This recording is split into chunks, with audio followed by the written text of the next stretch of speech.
Hallo ihr Lieben, schön, dass ihr wieder mit dabei seid. Im heutigen Video zeige ich euch, wie ihr dieses Kleid näht. Das hat so schöne Rüschen hier an den Ärmeln und einen Volant. Ich finde es ganz cool, mit Strumpfhose jetzt gerade im Herbst und Winter zu tragen. Es ist ein locker flockiges Kleid, da passt auch gut nochmal ein Weihnachtsessen rein. Ja, genau. Also ich wünsche euch jetzt ganz viel Spaß beim Nähen und wir legen los.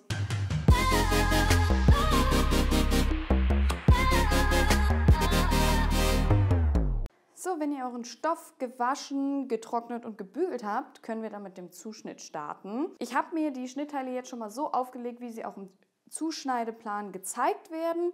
Bevor ihr ausschneidet, solltet ihr auf jeden Fall nochmal kontrollieren, ob die Fadenläufe immer parallel zum Bruch hier unten oder zur Webkante hier oben parallel sind. Das ist ganz, ganz wichtig, weil sonst verziehen sich nachher eventuell eure Teile. Und auch wichtig ist, Rückteil und Vorderteil liegen am Bruch an und da solltet ihr besonders an den Halsausschnitten darauf achten, dass sie ganz genau am Bruch anliegen. Also drückt den Stoff ganz flach und schaut, dass es wirklich genau am Bruch liegt, denn sonst kann es euch nachher passieren, dass die Belege nicht mehr genau passen. So, wie kontrolliert man jetzt, ob die Fadenläufe parallel zur Webkante sind? Ich zeige das mal hier am Ärmel. Ich beginne meistens einmal am oberen Ende des Fadenlaufs und messe zum Bruch oder zur Webkante. Hier sind es 25 oben und hier sind es 24 unten, also muss ja noch ein Zentimeter runter. Und dann könnt ihr das Ganze feststecken.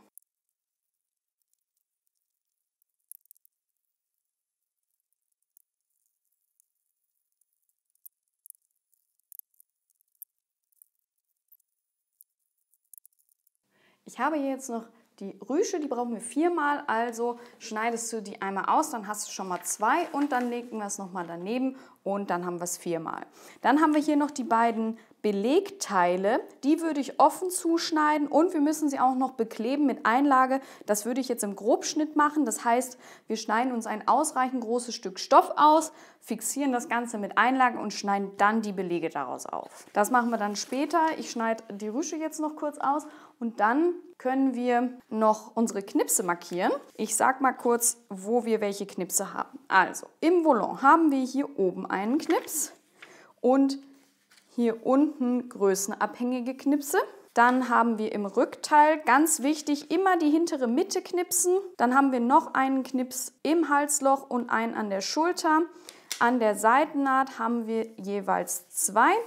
Und auch ganz wichtig, auch unten in der hinteren Mitte einmal einen Knips setzen. Kurze Anmerkung dazu, ihr solltet immer so einen Stift verwenden und nicht mit einer Schere einschneiden. Erfahrungsgemäß schneidet man da gerne mal zu tief. Deswegen würde ich immer sagen, nehmt lieber einen Stift. Wenn ihr zum Beispiel so einen Kreidestift benutzt, leckt den gerne an oder befeuchtet ihn irgendwie. Ich habe auch mal den Tipp bekommen, dass man sich so einen Kaffeefilter nass macht auf eine Untertasse und dann immer mit dem Stift da so rein drückt, dann ist der feucht und dann malt der besser. Oder halt diese Marker hier, der ist zum Beispiel wasserlöslich. Ich bin immer ein großer Fan von wasserlöslich und nicht hitzelöslich, weil wir ja auch oft noch mal was bügeln müssen.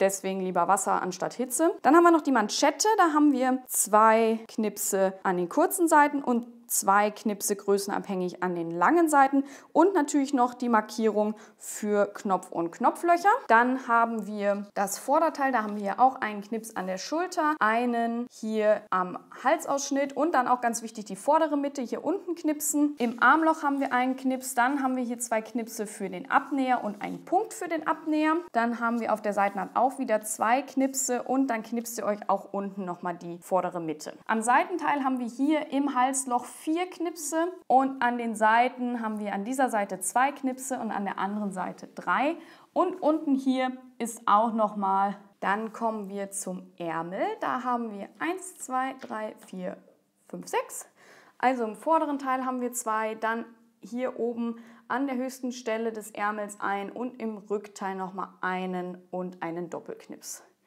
Und dann haben wir hier unten auch nochmal 3 Knipse. Die beiden Knipse gehören zur Falte, die wir legen. Der andere Knips ist für den Schlitz, genau wie der Punkt oben für den Schlitz ist. Und dann haben wir an der Rüsche auch nochmal hier oben 2 Knipse und hier auch 2 Knipse, die markieren dann den Saumumschlag. Und dann schon mal kurz zum Beleg. Da haben wir nämlich auch nochmal Knipse. Hier einmal im Ausschnitt haben wir einen Knips und auch an der Schulter. Und im Rückteil knipst euch auf jeden Fall auch die hintere Mitte, ganz wichtig, Und an der Seite hier am Halsausschnitt haben wir auch nochmal einen größenabhängigen Knips, genauso wie an der Schulter. Ich habe mir jetzt die Einlage so groß zugeschnitten, wie dieses Stück Stoff auch ist. Das fixieren wir jetzt einmal komplett und schneiden dann danach diese Belege aus. Fixieren am besten immer erstmal mit niedriger Temperatur starten und dann langsam steigern, weil sonst klebt euch eventuell die Einlage am Bügeleisen. Und ganz wichtig, ohne Dampf. Dann haben wir noch die Manschette, die zur Hälfte mit Einlage beklebt wird. Dafür faltet das Manschettenschnittteil zur Hälfte und schneidet dann daraus Einlage zu. Da brauchen wir zweimal die Einlage und die können wir dann auch auf die halbe Manschette ankleben.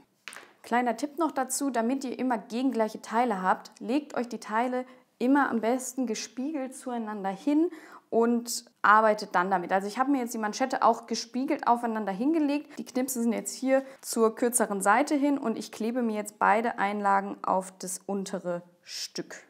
Und so kann ich dann garantieren, dass die beiden Teile gegengleich sind. Weil wenn ich das jetzt umdrehen würde und würde es dahin kleben, dann hätten wir zweimal die gleiche Manschette, weil die Knipse hier quasi, das wäre dann das gleiche Teil. Also müssen wir es einmal umdrehen, so ist es gespiegelt und dann bügele ich hier jeweils unten die Einlage auf. Wir starten mit dem Vorderteil und schließen als erstes die Abnäher. Dafür legt ihr die beiden Knipse hier an der Seite rechts aufeinander und näht ein Dreieck bis zum Punkt hier hinten. Also ihr nehmt jetzt diese beiden Knipse, legt sie rechts aufeinander. Sucht euch hier den Punkt und dann starten wir hier oben mit dem Abnäher, verriegeln hier.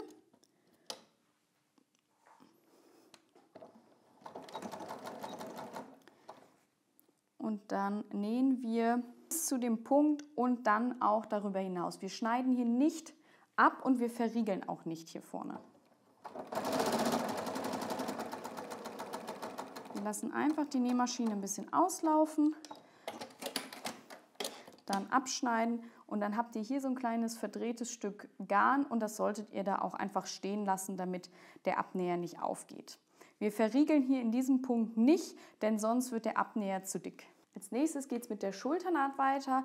Dafür versäubern wir einmal einzeln alle Schulternähte, also hier und auch die Belege, die kurzen Seiten hier. Ich arbeite hier mit einer Overlock und sage euch dann auch immer, wann ihr Nähte zusammen versäubern könnt und wann nicht. Wenn ihr keine Overlock habt, würde ich euch jetzt empfehlen, alle offenen Kanten einmal mit einem Zickzack zu versäubern oder vielleicht habt ihr auch so einen Overlock-Stich an der Nähmaschine. Dann würde ich das jetzt sofort tun und dann einfach während des Videos ignorieren, wenn ich sage, dass etwas mit der Overlock zusammen versäubert werden kann, dann näht ihr einfach einen ganz normalen Gradstich an der Nähmaschine. In dem Fall, wie gesagt, würde ich jetzt mit der Overlock die kurzen Seiten versäubern und dann können wir die Schulternähte bei 1 cm schließen.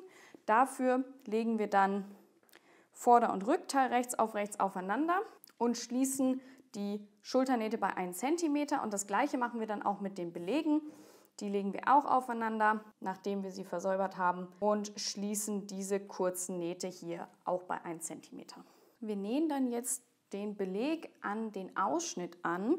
Dafür müsst ihr vorher die Außenkante des Belegs, also diese Außenkante, entweder mit einer Overlock versäubern oder wenn ihr es noch ein bisschen schöner haben wollt, könnt ihr natürlich auch einmal die Kante einschlagen und abstecken. Es kommt so ein bisschen auch auf den Stoff an, wie dick das dann wird und was ihr schöner findet. Also am schönsten wäre natürlich, wenn man einen Rollsaum macht an dieser Kante, dass man gar keine offene Kante mehr hat und gar keine Versäuberung mehr.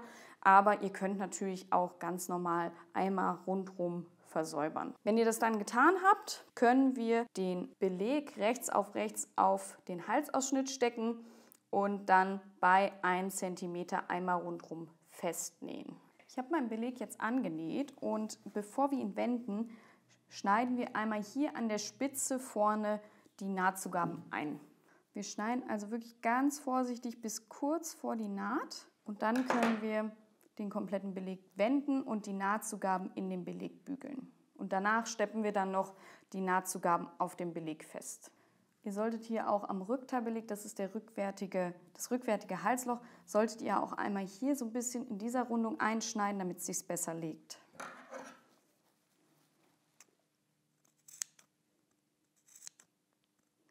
Einmal so kurz einschneiden.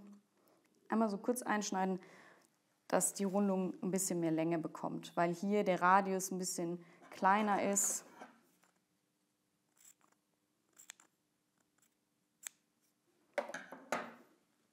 Ich habe mir jetzt den Beleg gebügelt und damit er nicht so rausklappt, machen wir jetzt zwei Dinge. Zum einen steppen wir jetzt den Beleg schmalkantig ab, so dass die Nahtzugaben auf dem Beleg festgesteppt werden und dann schlagen wir gleich auch noch die Schulternaht nach innen ein und riegeln hier einmal auf der Schulternaht im Nahtschatten, dass der Beleg hier fixiert ist. Und hier habe ich jetzt auf der Schulternaht nochmal einen Riegel gesetzt. Wie man sieht den kaum, der verschwindet hier auch so ein bisschen im Muster und der hält dann von der Rückseite den Beleg fest. Und dann sollte er nicht mehr rausklappen. Wenn ihr einen Stoff habt, der so ein bisschen widerspenstig ist und man trotzdem immer wieder Probleme hat, dass der Beleg hier rausklappt, dann könnt ihr euch auch überlegen, ob ihr das sichtbar nochmal absteppt. Und so sieht dann die Nahtzugabe aus, wenn sie flach gesteppt ist. Also von innen hat man dann einen Stich und von außen sieht man nichts. Dann kommen wir zum Volant. Und da versäubern wir auch wieder die äußere Kante, also diese längere Kante hier ist die äußere Kante, die wird jetzt versäubert, die sieht man nachher auch, also deshalb müsst ihr euch überlegen, wie ihr das versäubern möchtet. Ich finde es immer ganz schön, einen Rollsaum zu machen, entweder mit der Nähmaschine, so dass es zweimal schmal eingeschlagen wird, oder ihr macht einen Rollsaum mit passendem Garn an der Overlock, oder ihr bügelt euch zweimal schmal die Kante um und steppt sie ab. Ich habe mir jetzt hier so einen Rollsaumfuß genommen, der hat hier so eine kleine Schnecke und damit faltet er dann automatisch den Stoff und so versäubere ich mir jetzt die Kanten, aber ihr könnt es natürlich so machen, wie ihr möchtet und was ihr für Maschinen und Füßchen da habt, das ist ja immer ein bisschen unterschiedlich. Bei dem Füßchen ist es gerade am Anfang ein bisschen schwer da reinzukommen, deswegen setze ich immer etwas später an und mache dann den Rest manuell.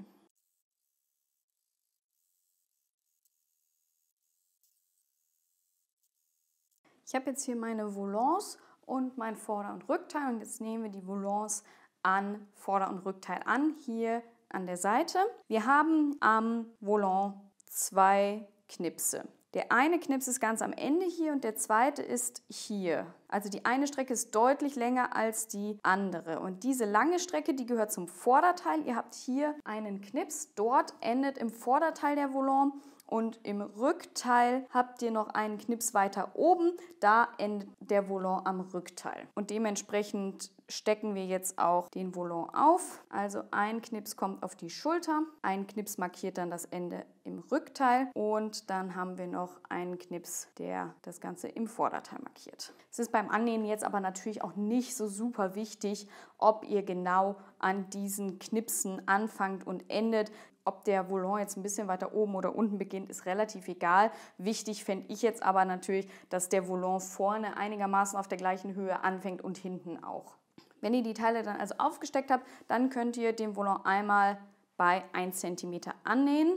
Wenn ihr die Volants dann aufgesteckt habt, könnt ihr sie einmal bei 1 cm annähen. Diesmal aber nicht mit Overlock, denn das machen wir dann gleich danach. Als nächstes sind die Seitenteile dran. Wir schließen als erstes die Schulternähte, also diese 4 kurzen Strecken. Dafür versäubern wir einmal alle einzeln und stecken sie dann rechts auf rechts so aufeinander und schließen die Naht bei 1 cm und bügeln die Nahtzugaben auseinander. Ich habe die Seitenteile jetzt geschlossen, Nahtzugaben auseinander gebügelt und jetzt können wir die Seitenteile rechts auf Vorder- und Hinterteil stecken. Dafür schaut, an welcher Seite ihr 3 Knipse habt. Das ist bei mir jetzt hier die Seite. Und die Seite, die kommen rechts auf das Vorderteil und die Seite mit den 2 Knipsen, das wäre die, kommt auf das Rückteil. Also wenn ich jetzt hier die 3 Knipse habe, kommen die rechts auf das Vorderteil und dann wird jetzt das gesamte Teil rechts auf rechts angenäht. Dafür könnt ihr auch wieder die Overlock benutzen. Denkt nur dran, wir haben 1 cm Nahtzugabe. Bei einer Overlock hat man ja meist nur 0,7 und deswegen müsst ihr ein bisschen was wegschneiden. Aber dann haben wir das auch in einem Rutsch direkt versäubert. Wir widmen uns jetzt dem Ärmel und dafür könnt ihr einmal eure Schlitzpaspel bügeln. Ihr bügelt die einmal zur Hälfte, klappt sie wieder auf, dann bügelt ihr die Kanten zur Mitte und dann klappt ihr alles wieder zusammen. Das zeige ich gleich auch gerne nochmal näher. Und dann schneidet ihr einmal den Schlitz am Ärmel ein. Ihr habt nämlich hier am Saum irgendwo einen Knips und einen Punkt. Und ihr schneidet dann vom Knips gerade hoch zum Punkt ein. Da nähen wir dann gleich die Paspel an. Und wenn ihr schon mal beim Bügeln seid, könnt ihr euch auch schon mal eure Manschette nehmen. Und da bügelt ihr als erstes die Seite mit der Einlage 1 cm nach innen, die obere Kante. Und dann könnt ihr auch schon einen Bruch bügeln für die Hälfte der Manschette. Also ihr klappt die Manschette zur Hälfte ein und bügelt den Bügelbruch ein, links auf links. Und dann einmal die 1 cm hier oben umbügeln nach innen an der fixierten Seite. So, wir nähen dann jetzt die Manschetten aufeinander. Dafür klappt ihr die Manschette rechts auf rechts aufeinander, genau am Knips umschlagen.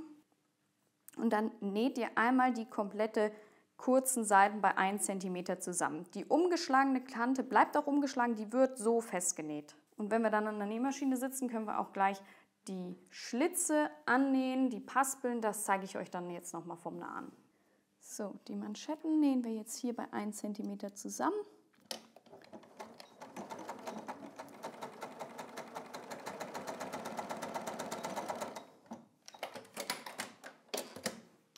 Inklusive der umgeklappten Kante hier. Wir können dann hier noch die Ecke ein bisschen verschneiden und dann die Manschette wenden. Wir nähen dann jetzt den Schlitz und dafür habe ich jetzt hier die linke Seite von meinem Ärmel und wir nehmen uns jetzt hier eine Schlitzpaspel, die habe ich hier zur Mitte gebügelt und dann noch einmal so. Also wir haben dann nachher ein Band, was komplett geschlossen ist. Zum Annehmen klappen wir es jetzt erstmal wieder auf und legen es bündig mit der Kante vom Schlitz und nähen es bei 0,5 cm an. Je näher ihr jetzt zur Spitze kommt, also zum Ende vom Schlitz, desto schmaler müsst ihr absteppen, denn das Ziel ist ja nachher, dass wir den Schlitz komplett mit dieser Paspel einfassen und da wir sonst hier zu viele Falten einnähen würden, müssen wir hier ein bisschen schmaler nähen und nur so 2-3 mm des Stoffs mitfassen, damit da keine Falten entstehen.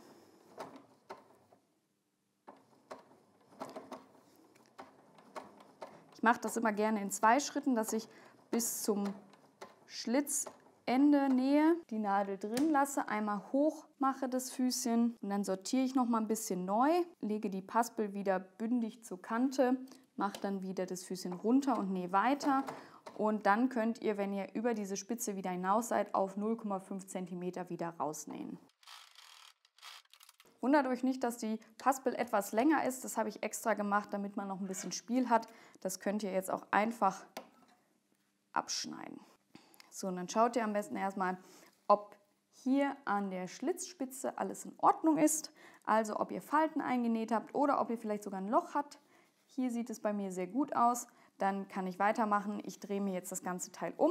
Wir falten uns die Paspel zweimal ein und legen sie so auf die vorher genähte Naht, dass sie verdeckt wird und steppen dann nun jetzt auf dem Paspel knappkantig ab. Es ist tatsächlich ein bisschen Fizzelsarbeit, braucht etwas Übung.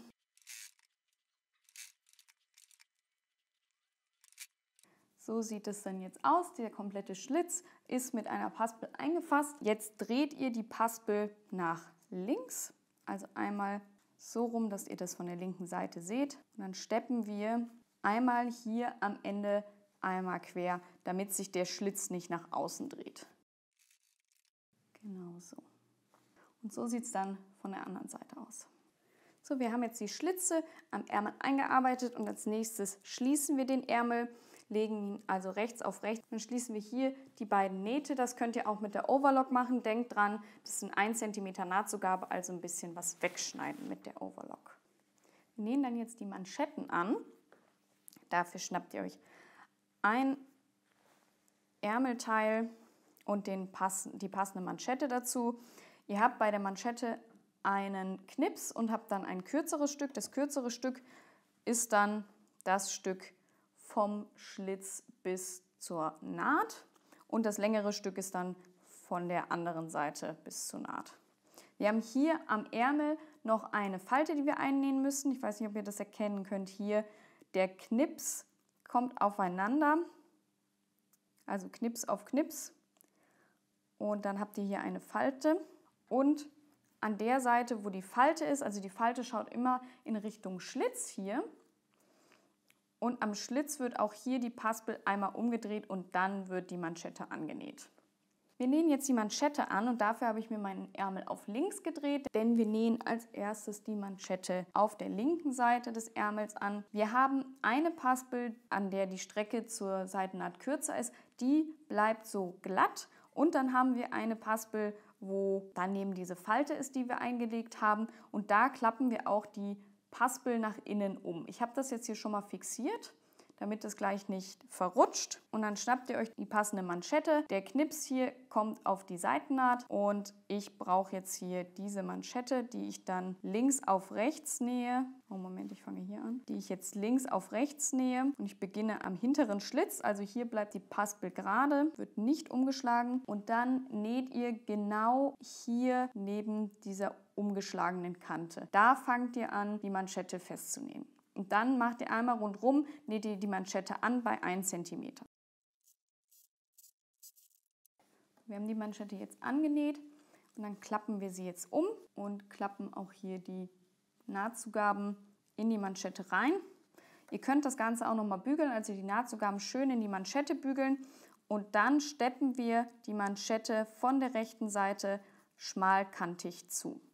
Also wir haben jetzt dann hier die Manschette und dann nähen wir hier schmalkantig an der Kante die Manschette zu. Achtet darauf, dass ihr die gebügelte Kante hier immer leicht über die Naht legt, die ihr vorher genäht habt. So wird es dann schön sauber. So, jetzt nähen wir die Ärmel ein. Dafür legen wir uns dann die Ärmel rechts auf das Seitenteil. Schaut, welche Knipse wohin gehören. Wir haben im hinteren Armloch einen doppelten Knips. Also wenn ihr jetzt hier den doppelten Knips habt, sucht euch das hintere Armloch, das wäre jetzt hier.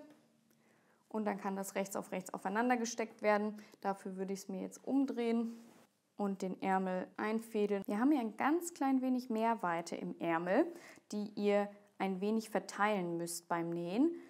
Das ist aber tatsächlich bei dem Stück gar nicht so schlimm, wenn da mal eine kleine Falte reinkommt, denn darüber liegt ja die Rüsche und dann fällt das gar nicht so auf. Aber es ist tatsächlich auch nicht sonderlich viel, das kann man durch leichtes Ziehen am Ärmel, glaube ich, schon ganz gut einhalten.